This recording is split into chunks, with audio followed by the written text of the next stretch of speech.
the garden shop how to garden video. In this video we want to show you how to sow your dahlia tubers. So we have our tubers here. You can see this is what they come looking like from their packet.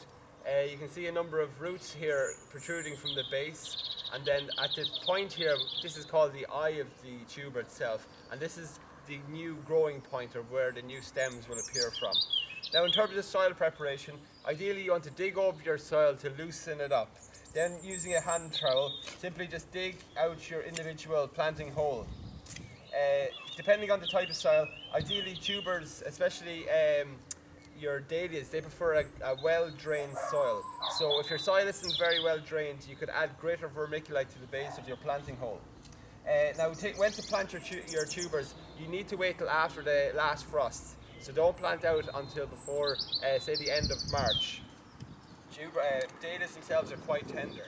So when you're planting them, plant with the eye pointing upwards, and ideally plant the tuber 3 times its depth in its height in depth. So we get it right down into the base of our hole here, and then just simply cover over with topsoil, and you should water in well. Just water lightly for the first while. As the tuber grows, then as the dahlia appears above ground, you want to water it more often.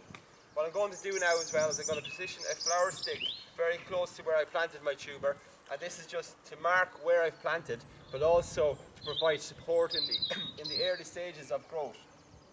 Now, as I said, tubers like dahlias are tender plants, so you will need to lift them in autumn and store them indoors over the winter months. Simply lift them after the first frost of the say October time, bring them indoors, allow them to dry, and then clean them off and store them in a dark, dry and well-aired location. So that's the video anyway of how to plant your dahlia tubers from thegardenshop.ie.